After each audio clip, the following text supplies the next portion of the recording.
Assalamualaikum warahmatullahi wabarakatuh. A'udzu billahi minasyaitonir rajim. Bismillahirrahmanirrahim. Alhamdulillahi rabbil alamin. Summassalatu wassalamu ala sayyidina wa maulana Muhammadin wa ala alihi wa ashabihi ajma'in. Subhanaka la ilma lana illa ma 'allamtana innaka antal alimul hakim. Rabbi shrah li sadri wa yassir li amri wahlul 'uqdatam min lisani yafqahu qawli waj'al li waziran min ahli. Amma ba'du. Liridha illa wa li syafa'ati Rasulillah sallallahu alaihi wasallam wa ila khairin nabil Mustafa Muhammad wa ala alihi wa ashabihi wa azwajihi wa dhurriyyatihi wa ahli baitihi al-kiram wa jami' ummatihi minal muslimin wal muslimat wal mu'minina wal mu'minat aina makanu. Khususan mu'allif hadzal kitab al-Imam Abi Zakaria Yahya bin Syaraf An-Nawawi Ad-Dimashqi bi barakatil Fatihah. A'udzu billahi minasy syaithanir rajim. Bismillahirrahmanirrahim. Alhamdulillahi rabbil alamin arrahmanir rahim maliki yaumiddin. Iyyaka na'budu wa iyyaka nasta'in. Ihdinas siratal mustaqim. Siratal ladzina an'amta 'alaihim ghairil maghdubi 'alaihim waladdallin. Amin. Bismillahirrahmanirrahim. Melanjutkan ngaji kita dari kitab Riyadhus Shalihin, bab yang ke-26, babun tahrimu zulmi wal amru biraddil mazalim. Bab yang membahas tentang haramnya kezaliman dan menolak atau menolong orang-orang yang terzalim. Kemarin di hadis yang nomor 203 kita sudah kaji tentang sabda Rasul sallallahu alaihi wasallam bahwa beliau sampaikan ittaqul zulma, hati-hati dengan berbuat zalim. Fa inna zulma zulumatun yaumal qiyamah. Karena sesungguhnya kezaliman itu akan membawa kegelapan bagi pelakunya nanti di hari kiamat. Kemudian sabda Rasul dilanjutkan wattaqu asyuhha. Hati-hatilah dengan sifat syuh yang lebih daripada pelit. Kalau pelit biasa itu bakhil, kalau pelit yang luar biasa syuh. Berkenaan dengan ini juga ada hadis yang lain yang diriwayatkan oleh Imam Bukhari Muslim dari sahabat Mughirah bin Syu'bah annahu sami'a Rasulullah sallallahu alaihi wasallam yaqul, bahwa sesungguhnya Mughirah bin Syu'bah ini mendengar Rasulullah sallallahu alaihi wasallam bersabda, innallaha harrama alaikum uquqal ummahati wa wa'dal banati wa man'an wahati wa kuriha lakum qila wa qala wa idha'atul mal wa kathratus su'al. Dari Mughirah bin Syu'bah, ia mendengar Rasulullah bersabda, innallaha, sesungguhnya Allah harrama, mengharamkan, alaikum, kepada kalian, uquqal ummahat, durhaka kepada ibu. Kalau hadis yang lain disebut dua-duanya, walidain, bapak dan ibu. Tapi dalam hadis ini lebih spesifik ke ibu. Bahkan ketika Rasulullah ditanya, ini hadis ini kan sering kita dengar ya, ketika ditanya siapa orang yang paling aku harus hormati, ibu. Siapa lagi? Ibu. Siapa lagi? Ibu. Kemudian bapak. Berarti ibunya 3, bapaknya 1. Bener ya? Lah ya kan bener kan? Ya? Semuanya mulai nyambung. Iya kan? Ketika Rasulullah ditanya, ya Rasul, siapa yang harus aku hormati? Ibu. Siapa lagi? Ibu. Siapa lagi? Ibu. Kemudian siapa lagi ya Rasul? Baru bapak. Berarti ibunya 3, bapaknya 1. Udah? Pas. Ya. Pas tadi. Pas ya. Tapi baru 1 ya. Ya baru 1 ya baru ibu. Nah, Ini tafsir ngawur ya. Maksudnya begini, kenapa Rasulullah menyampaikan 3 kali menyebut ibu baru bapak? Karena dalam hal kepengurusan dalam hal ngurus anak itu ada 3 hal yang hanya bisa dilakukan oleh ibu, nggak bisa dilakukan oleh bapak. Nah, kau mengandung, melahirkan, menyusui. Bukan menyusul lah, ada aja. 3 hal ini kan nggak mungkin nih. Biarin operasi. Siapa yang kayak artis? Lady Boy. Enggak, yang laki jadi perempuan itu. Iya, operasi kelamin, tapi kan tetap 3 itu nggak bisa kan? Yang sekarang heboh yang mau kawin nih loh, katanya bisa hamil katanya. Siapa sih namanya ya? Yang kalau ngeliat di TV ya cakep, tapi giliran podcast langsung suaranya gede. Di podcastnya Deddy Kombuser kan ada siapa? Lah itu loh, apa loh? Saya cincin ya. Lah itu, lah ini mah nggak bisa hilang. Nah iya, tapi kan yang ininya udah dipotong, dibelah. Tapi ininya nggak bisa, ini dipotong ya hilang. 3 itu kan nggak bisa dilakukan oleh kita kaum laki-laki, maka ya 3 derajat lebih tinggi daripada kita laki-laki karena mengandung, melahirkan, menyusui. Kita bisanya mah menyusu, nggak berarti ini nggak indah ya. Makanya hadis ini lebih spesifik ke ibu. Dan dalam riwayat-riwayat yang terkenal itu ibu loh ya, bukan bapak ya. Ada sahabat siapa yang matinya mau dibakar, Alqamah. Yo ama ibu. Kalau cerita di kita di Indonesia yo Malin Kundang yo ibu. Tangkuban Perahu konon kotanya juga yo ibu ya. Konon katanya Allah alam Malin Kundang apa ya Pak? Sangkuriang juga ibu. Kemudian yang diharamkan lagi oleh Allah wa'dal banat. Nah, ini nih. Wa'dal banat itu kalau bahasa sekarang apa ya? Membeda-bedakan antara anak laki dan perempuan. Lah itu Islam melarang itu. Bahwa kalau anak laki sekolah sampai jenjang ini ya perempuan ya sama. Itu ajaran Islam tentang emansipasi wanita itu. Lah kalau orang dulu katanya wallahu alam ya, anak perempuan mah gak usah sekolah tinggi-tinggi lah, ujung-ujungnya juga ngulek di dapur. Tapi kalau sekarang kan gak bisa ya, laki perempuan wes sama aja. Bahkan sekarang banyak kerjaan yang dulu kayaknya hanya bisa ditangani laki-laki, sekarang perempuan bisa. Supir bis malam perempuan udah banyak, supir kontainer udah ada belum? Ada ya? Nah iya, kayaknya kerjaan laki-laki tapi yo bisa. Ada. Nah iya. Ini ajaran sebetulnya emansipasi wanita itu udah disampaikan oleh Rasul ketika beliau mengharamkan wa'dal banat. Wa'dal banat itu artinya membeda-bedakan kasih sayang antara anak laki dan perempuan. Karena karakter seorang ayah, karakter keluarga itu biasanya kalau anak laki itu harapannya lebih muluk-muluk ya, lebih wah anak laki memang akan ini, anak perempuan anak perempuan cukup yang penting bisa ngulek aja beres. Enggak, Islam itu ternyata ajaran emansipasi wanita, kesetaraan dalam pendidikan dan lain-lain itu ya udah disampaikan oleh Rasul dalam hadis wa'dal banat, bahwa orang itu tidak boleh diskriminasi terhadap anak perempuan. Apalagi di zaman jahiliyah kan ya anak perempuan itu kan aib. Begitu lahir kelihatan kok perempuan, langsung bikinin gali di belakang. Nah sekarang malah gak kalah sadis. Kalau zaman jahiliyah kan nunggu kelihatan jenis kelaminnya. Lah kalau sekarang bayang hoek bukan anaknya, emaknya. Langsung dicariin obat aborsi. Nauzubillahi min dzalik. Kemudian yang diharamkan lagi waman an wahati.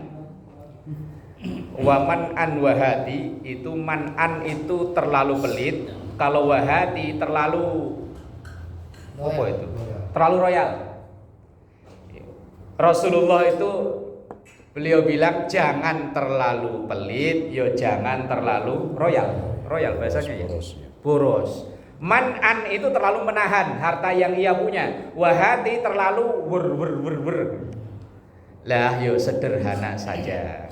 Kalau dulu ada lagu dangdut yang sedang-sedang saja, terlalu tinggi jangan, terlalu pendek jangan, yang sedang-sedang saja. Wa kuriha lakum, dan juga kalau tadi harrama mengharamkan, kalau kuriha itu tidak suka. Wa kuriha lakum, dan Rasulullah dan Allah juga tidak suka kepada kita. Kila wa qala. Kila dikatakan, wa qala dan mengatakan. Itu maksudnya begini. Rasulullah Islam itu tidak menghendaki kita itu kila wa qala, mempercayai sesuatu yang hanya bersumber katanya. Kata siapa? Katanya. Ditelusuri nggak ketemu.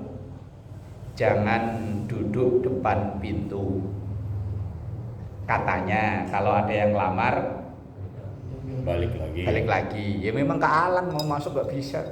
Enggak, itu kan kadang di kita itu masih mempercayai sesuatu yang belum jelas sumbernya. Kalau diteliti secara entah secara ilmu medis, secara apa, kadang ya nggak nyambung. Ada orang anyang-anyangan yang diikat kayak jempol kaki ya. Itu secara medis nyambungnya kemana ya? Kok ya bukan yang diikat gak itunya itu. Anak umur 3 tahun, 4 tahun belum bisa jalan, disabet belut. Ya yang jalan belutnya. Enggak, itu kalau diteliti secara medis hubungannya apa? Tapi kalau ditanya, kata siapa begitu? Katanya, kata siapa? Ya empuk. Itu kila wa qala. Tapi kalau memang diteliti kok nyambung, ya monggo, memang itu ilmiah kan. Islam itu menghendaki yang ilmiah. Anak telat nggak bisa ngomong, dikerok pakai cincin ya, apa pakai apa? Mas, sakit ya. Iya sakit ya. Iya teriak-teriak bocahnya ya. Nah, iya. Itu kan sesuatu yang namanya kila wa qala, sesuatu yang bersumber dari sesuatu yang kita sendiri bingung itu sumbernya dari mana ya. Kalau dibilang dari agama yo di Qur'annya nggak ada, di hadisnya nggak ada, dari budaya kadang di lain daerah yo lain beda-beda. Kalau dalam Islam dulu ada yang dalam hadis mungkin belum kali ya.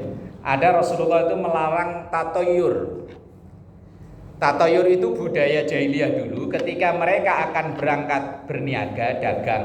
Mereka kan kalau dagang antar negara itu dia melepas burung. Kalau burungnya belok kanan, itu pertanda bagus. Maka mereka akan jalan. Tapi kalau burungnya belok kiri, nggak jadi. Ingetin. Itu namanya tatoyur. Itu dulu yang dilarang Nabi itu namanya tatoyur. Percaya dengan apa yang oleh burung. Lah kadang kita ya begitu. Lagi pagi-pagi duduk kok depan rumah ada kupu, kleper. Wah, ada tamu.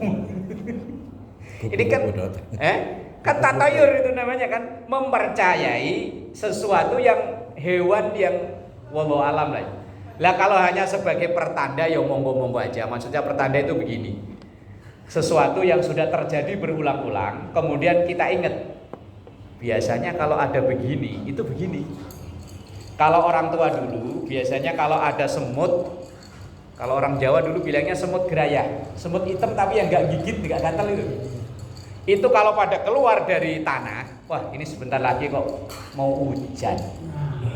Ini hanya pertanda, bukan ini membawa hujan, bukan pertanda. Udah diingat, oh kalau ada semut bahwa pada keluar dari tanah, itu katanya hawa panas di dalam bumi, ini sebentar lagi biasanya hujan.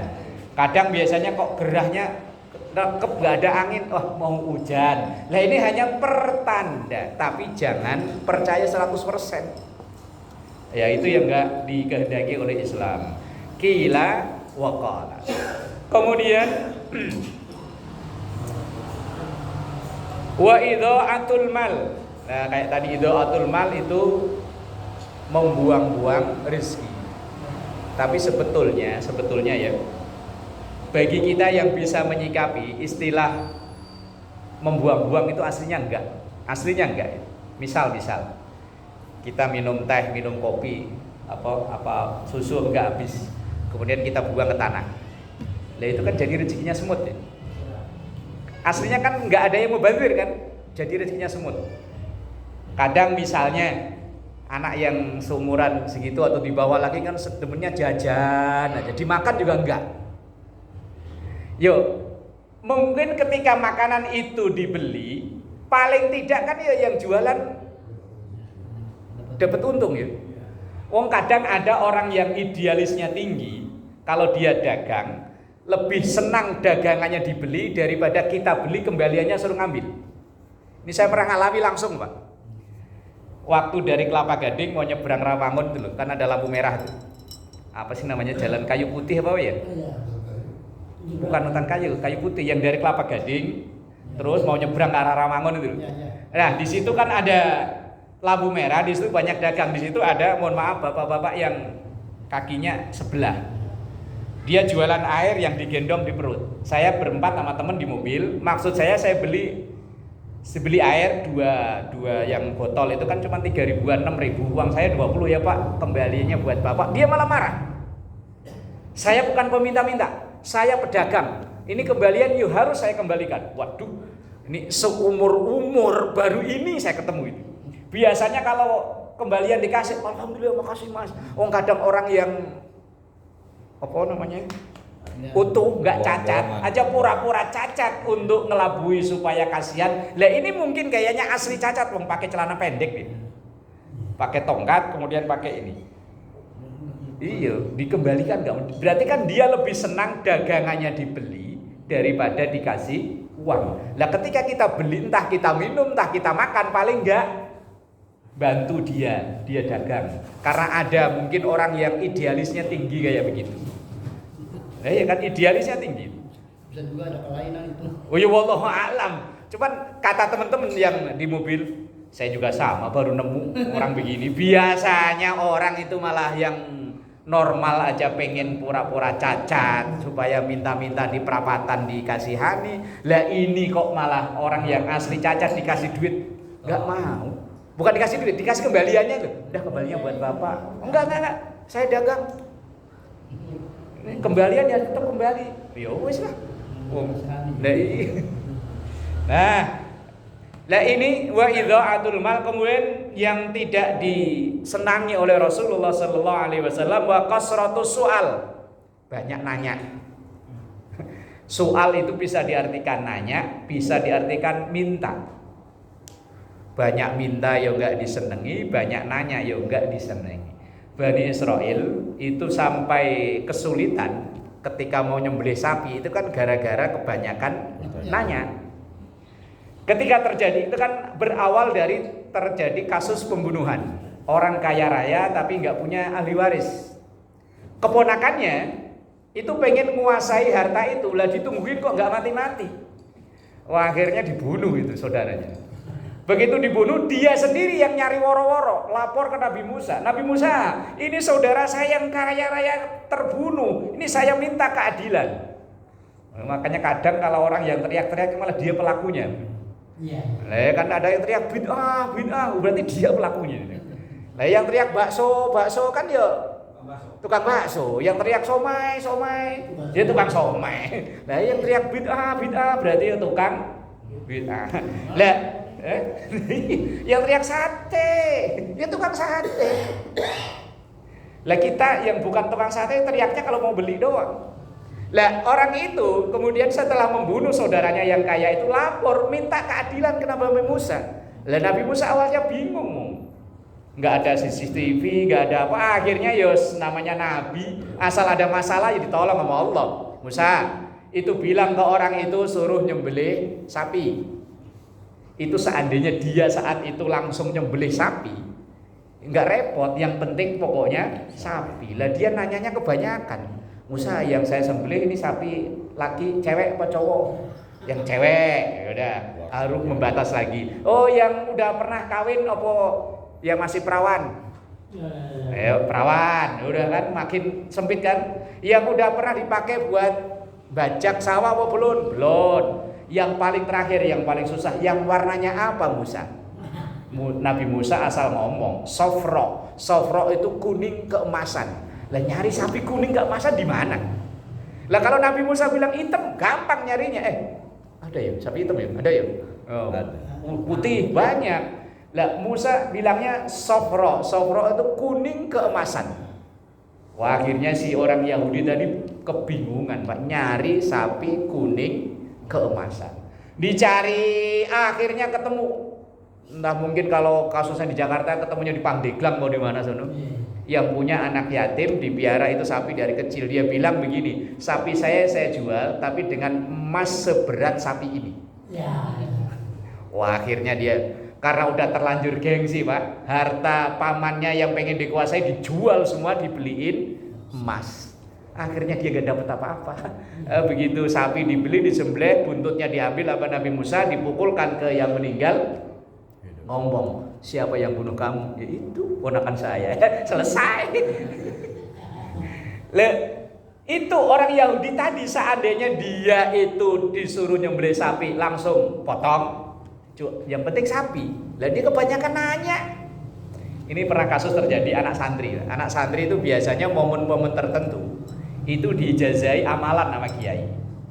Lah santri senior itu udah bilang, nanti kalau diijazai kiai jangan banyak nanya. Wes pokoknya kalau bahasa santri kobil tuh saya terima kiai. Kerjain aja gitu ya. Yes, pokoknya kobil tuh saya terima.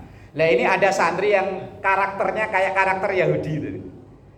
Misalnya dijazai baca selawat umpama ya. Ini amalin selawat dan nanya. Kalau santri tadi seandainya nggak nanya, dia yang penting baca selawat, mau 1 kali, 2 kali, mau pagi, mau sore, mau siang, malam, terserah. Lah santri tadi kebanyakan nanya. Ini saya bacanya pagi, sore, apa malam kiai? Tengah malam. Oh kan, udah makin berat kan? Bukan berhenti, malah nanya lagi. Saya bacanya berapa kiai? 5.000. Wah yuk, 5.000 harus tengah malam kan? Merepotkan diri sendiri. Itu kalau kebanyakan nanya. Loh, kalau nggak tahu ya nanya, tapi kalau nanya mulu. Misalnya ya, kita lagi duduk ada orang nanya, Pak, mohon maaf kalau Cipucang 4 mana ya? Kita unjukin, Bapak keluar sono 1 gang. Kalau dia udah selesai langsung berangkat, kita yang ditanya jawabnya juga seneng. Coba kalau dia nanyanya Ceriwis. Kira-kira berapa meter Pak kalau ke sono, Pak? Weh, nanya ya. Ngeselin. Atau kasratus soal itu dimaknai banyak minta. Meminta itu halal kan ya. Tapi kalau jadi kebiasaan jadi minta-minta, malah jadi pengemis. Kita didoain selamat aja gak mau ya. Ya kan kalau kita lagi duduk santai di rumah ada yang assalamualaikum. Nah, ya, maaf itu kan berarti tanda gak mau. Lah iya bukannya waalaikumsalam malah maaf yang lain aja gitu ya. Sama di Gojong juga begitu, sama persis. Gak ada orangnya. Gak ada orangnya. Orangnya ada di situ, gak ada orangnya. Kasratus soal, banyak meminta. Meminta boleh halal, tapi kalau minta-minta mulu, alah wes riweh. Kita punya saudara, punya keluarga, asal datang minta. Dia baru parkir di depan rumah kita aja, kita udah suudon. Minta apa lagi? Nah, kemarin buat bayar semester udah, bayar rekening listrik udah, bayar tambahan kontrakan udah, apa lagi? Padahal bisa jadi dia membayar utang yang kemarin loh. Tapi kita udah terkadung suudon karena dia kebanyakan minta. Lemak minta halal, tapi Rasulullah wa kurihalakum, dan dibenci dari kalian diantaranya adalah kasratus soal, terlalu banyak meminta. Soal itu bisa diartikan tadi bertanya atau bisa diartikan meminta. Halal sih halal, tapi kalau kebiasaan itu loh, jadi kebiasaan itu loh yang nggak bagus. Halal tapi nggak terhormat kalau selalu minta. Ya minta boleh. Wong memang diperbolehkan kita minta. Baik, kita lanjutkan hadis yang selanjutnya. An Abi Hurairah radhiyallahu anhu anna Rasulullah sallallahu alaihi wasallam qala La tu'addunnal huquqa ila ahliha yaumal qiyamah. La tu'addunna, sungguh akan ditunaikan al huquqa, hak-hak, ila ahliha, ke yang berhak, yaumal qiyamati, di hari kiamat.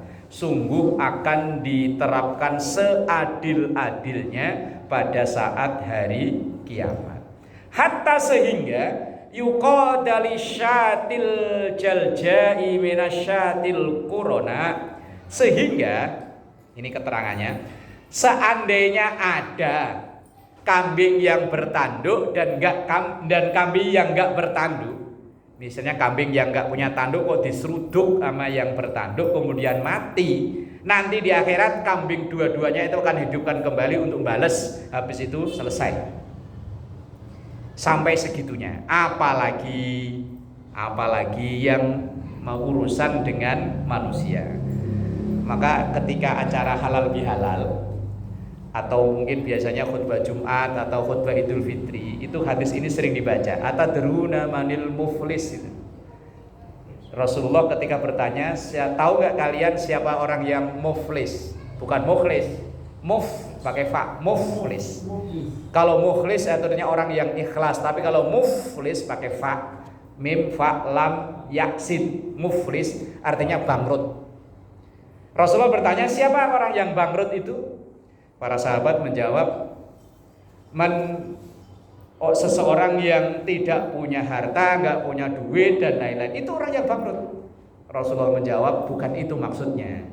Maksudnya itu adalah orang yang di dunianya ibadahnya tekun, ibadah mahdohnya tekun, ibadah sholat, zakat, puasa, haji, ngaji, tekun. Tapi satu sisi ghairu mahdohnya nggak bagus. Habluminallahnya bagus, tapi habluminannasnya nggak bagus. Memuji kepada Allahnya rajin, tapi maki-maki orang yo rajin. Satu sisi dia rajin memuji Allah, alhamdulillah, alhamdulillah, alhamdulillah, subhanallah, subhanallah, subhanallah, Allahu akbar, Allahu akbar. Tapi begitu keluar dari musala, dari masjid, mulutnya nggak kekontrol. Naik motor, belum tabrakan, belum. Itu kalau yang naik motor ini anak kecil, wah langsung dimaki-maki abis. Lah kalau yang naik motor badannya gede, tinggi, tatoan kan nggak berani kita maki-maki. Lah kalau yang kita misalnya dari sini, ada anak dari sini, hampir belum kena. Itu kadang mulut kita itu nggak kekontrol. Yang ada di kebun binatang itu diabsen kadang. Ya ada kuda, ada kambing, ada jerapah, ada jaran, macam-macam. Mulut tidak kontrol. Lah, dalam hadis tersebut, orang-orang yang kita zalimi, entah dengan ucapan, dengan perbuatan, ketika dunia mereka mungkin nggak bisa balas atau nggak berani. Mau balas, nggak berani, dia RT, nggak berani, dia kan ketua musola, nggak berani, saya udah terima aja, ntar sono awas. Ya begitu di sono ketika diadili oleh Allah, mereka baru nuntut. Ya Allah, itu memang ngajinya rajin, tapi setiap pulang ngaji saya dimaki-maki. Nah terus ya saya di dunia nggak berani balas, ya Allah nggak berani nuntut. Dan sekarang saya nuntut. Nah terus ya pahala ngajinya lah buat saya. Lah kalau itu tadi nuntut 2, nuntut 3, nuntut 4, nuntut macam-macam, ya akhirnya kan bangkrut alias muflis. Nah, kezaliman yang kita lakukan yo pasti nanti dibalas, dan orang-orang yang kita zalimi dan kita belum minta maaf yo pasti minta nuntut balas. Nah, kecuali kalau dia ikhlas, ya udahlah enggak apa-apa, saya dimaki-maki ikhlas dah. Ya wes selesai udah.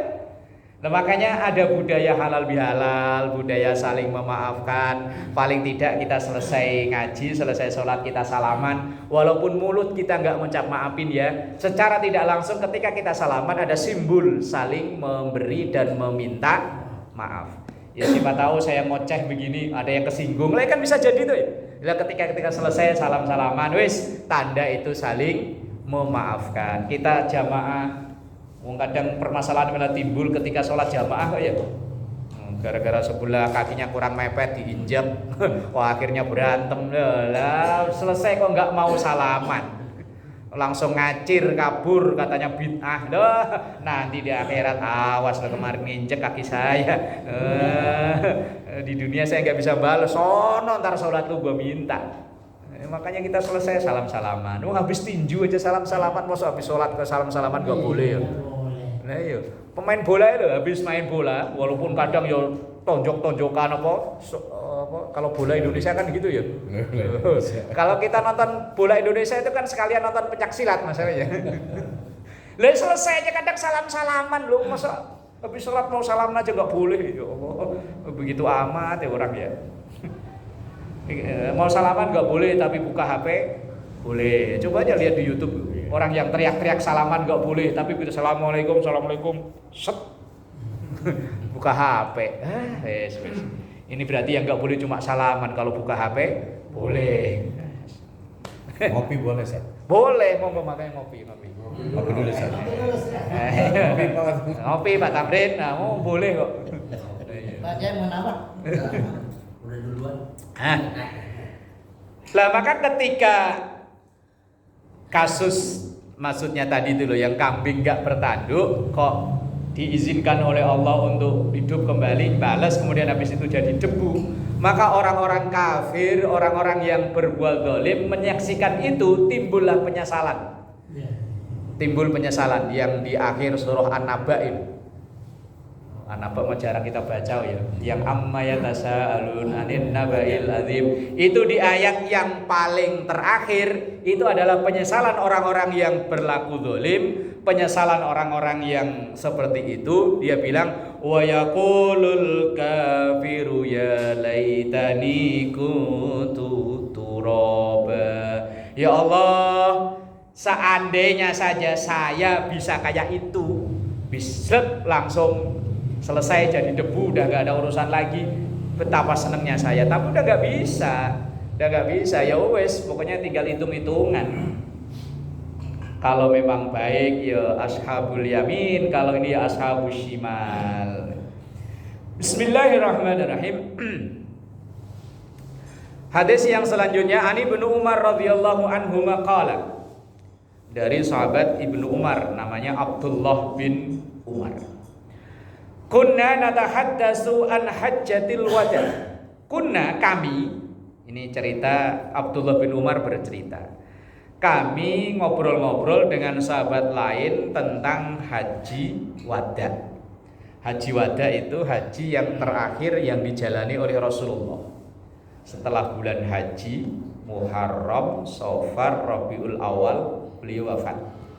Hanya 4 bulan setelah melaksanakan ibadah haji itu. Terjadi pada tahun ke-10 Hijriah. Berarti kalau sekarang 1445 berarti 1435 tahun yang lalu kasus ini terjadi. Itu haji wada, haji terakhir Rasulullah dan terakhir turun ayat Quran surah Al-Maidah ayat yang ketiga itu. Al-yauma akmaltu lakum dinakum wa atmamtu alaikum ni'mati wa raditu lakumul islama dina. Al-yauma hari itu akmaltu aku sempurnakan lakum untuk kalian. Berarti agama sudah sempurna. Ketika mendengar ini, Abu Bakar itu kan kalau bahasa kita apa ya? Kalau orang Jawa bilang ngerti sak duruning winarah. Itu di Indonesianya apa? Orang bisa membaca situasi bahwa akan terjadi begini itu. Apa namanya? Kalau orang Jawa bilang ngerti sak duruning winarah, tahu sebelum kejadian. Lah ketika Rasulullah turun ayat dan beliau bacakan, yang lain pada senang. Wah, berarti agama kita udah beres. Abu Bakar malah nangis. Sehingga sahabat-sahabat yang lain loh, ini Abu Bakar gimana sih nih? Yang lain pada bersuka cita, senang, alhamdulillah akhirnya syariat agama kita udah selesai, udah beres ini, udah nggak ada perubahan lagi. Lah Abu Bakar malah nangis. Lah kemudian kalau nggak salah di situ ada Ibnu Abbas yang bertanya, Abdullah bin Ibnu Abbas, ya Abu Bakrin, ya wahai Abu Bakar, di saat Rasulullah menyampaikan al-yauma akmaltu lakum dinakum wa atmamtu alaikum ni'mati wa raditu lakumul islam madina. Orang-orang pada seneng loh, kok panjenengan malah nangis, itu gimana? Jawab Abu Bakar begini loh.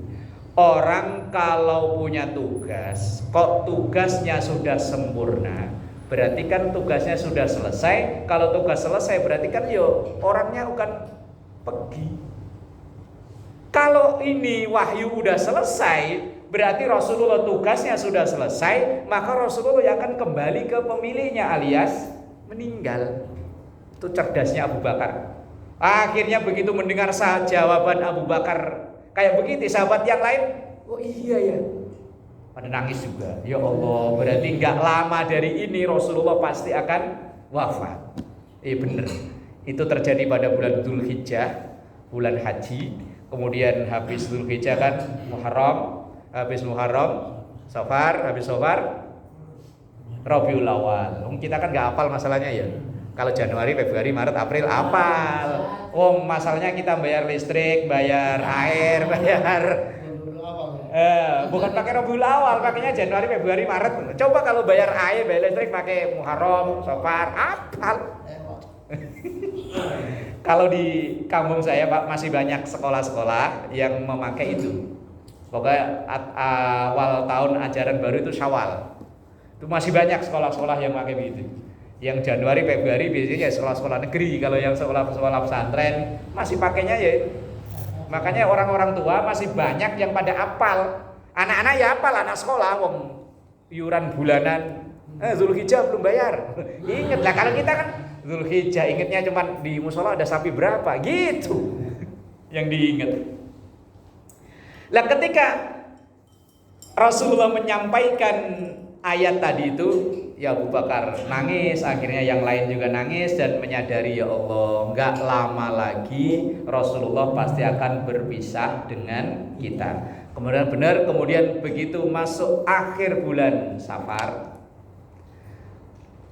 beliau sakit kan kurang lebih 18 hari. Walaupun sakitnya ya enggak parah, hanya dirasa badannya enggak nyaman itu selama kurang lebih 18 hari. Makanya para ahli itu coret-coret bikin wafak itu, bikin jimat. Itu akhir bulan Safar itu katanya banyak balak turun. Memang akhir bulan Safar itu awal Rasulullah sakit. Sampai kemudian pas tanggal 12 Rabiul Awal kan beliau lahir, hijrah dan wafat di hari yang sama, hari Senin, di tanggal yang sama 12 Rabiul Awal. Banyak tahun ya jelas berbeda. Lah orang-orang yang ahli ngecak, kok ngecak, kalau togel ngecak ya, masa itu ngecak bahasanya. Orang-orang yang ahli tirakat lah, bahwa awal Rasulullah sakit itu 6 hari terakhir di bulan Safar. Makanya mereka berkeyakinan bahwa akhir bulan Safar itu adalah bulan di mana banyak balak turun. Tapi ya wallahu alam ya, wallahu alam. Balak modelnya kayak apa? Balak di dunia ini macam-macam. Ya benar, ketika tanggal itu 4 bulan dari setelah peristiwa itu Rasulullah diwafatkan oleh Allah bertepatan dengan 12 Rabiul Awal, hari Senin. Dan ketika Rasulullah wafat inilah banyak sahabat yang enggak terima, termasuk sahabat Umar. Sahabat Umar itu, siapa yang bilang Rasulullah wafat? Potong lehernya. Enggak tanggung-tanggung kalau Umar. Nah, Umar mundar mandir, pokoknya siapa yang ngomong Rasulullah wafat, bunuh orang. Saking cintanya dengan Rasulullah, seakan-akan enggak terima kalau Rasulullah itu meninggal. Dan kemudian lulunya hati Umar ya ketika ketemu Abu Bakar, dibacakan ayat wa ma Muhammadun illa rasul qad khalat min qablihir rusul afa immata aw qutilam qalabtum ala aqabikum fatanqalibu khasirin. Kalau bahasa kita Umar, Muhammad itu hanya seorang rasul. Yang Rasul itu secara basyariah ya sama kayak kita, ya makan, ya minum, ya capek, ya istirahat, ya meninggal.